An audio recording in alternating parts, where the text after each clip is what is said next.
ఎన్నిసార్లు ఆటో వాళ్ళకి ప్రజలకి అవగాహన కల్పించినా వాళ్ళు చేసే పనులు వాళ్ళు చేస్తూనే ఉంటారు.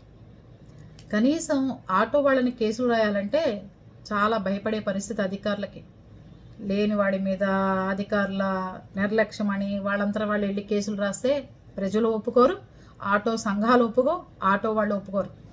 రాయకపోతే పేపర్లలో 14 మందిని ఎక్కించుకెళ్తున్నారు ఆటో వాళ్ళు, అధికారులు ఏం చేస్తున్నారు అంటారు. ఫోటో తీసిన ఆయన ఏం చేస్తున్నారు? ఫోటో తీసిన ఆయన కూడా నిలబెట్టి క్వశ్చన్ చేయండి, ఆటో వాళ్ళని క్వశ్చన్ చేయండి. ప్రతి ఆటో ఎక్కే వాళ్ళకి నాలాంటి వాళ్ళు ఎవరన్నా ఆటోలు ఎక్కాలనుకున్నప్పుడు 14 మంది 15 మంది ఉన్నారు. నేను ఏమన్నా పోతే యాక్సిడెంట్ అయ్యి నా పిల్లలు నా ఇంట్లో పరిస్థితి ఏంటని ఆలోచించుకోవాల్సింది నేను. మీరు ఎక్కిన వాళ్ళు మీ భద్రత, మీ సేఫ్టీ, మీ కుటుంబానికి చాలా ఇంపార్టెంట్. ఆటో అతనికి డబ్బులు వస్తాయని ఎక్కించుకుంటాడు ఎంతమందినైనా. అక్కడ కనుక ఎవరన్నా జరగరాని జరిగితే మీ కుటుంబానికి ఎవరు అండగా ఉంటారు? ఎవరు సానుభూతి చూపిస్తారు? ఒక రోజులో ర్యాలీ చేస్తారు, 2 రోజులు పేపర్లో చూపిస్తారు, 4 రోజులు కొవ్వెత్తి ర్యాలీ చేస్తారు, దాని తర్వాత ఎవరికి వాళ్ళు వెళ్ళిపోతారు. ఎలా నుంచున్నారు చూడండి.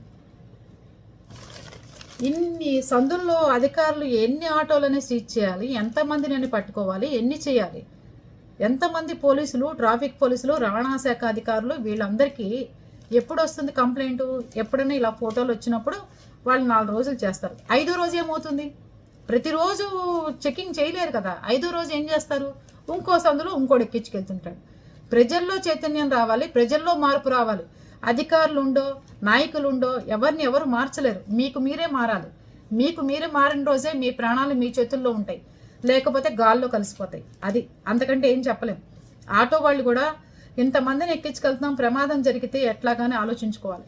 ఒక్కసారి ఇలాంటి ఆటో దొరికితే 1 ఇయర్ పాటు తీసుకెళ్ళి లోపల పెట్టి ఆటో ఇవ్వకుండా ఉంటే అప్పుడు బుద్ధి వస్తుంది ఎవరికైనా. ప్రమాదం జరిగినప్పుడు ప్రతి ఒక్కళ్ళు వస్తారు, జరగనప్పుడు కేసులు రాస్తే పేదవాడిని కడుపు కొట్టారు అని చెప్పి అదే నాయకులు బయటకు వచ్చి మాట్లాడతారు.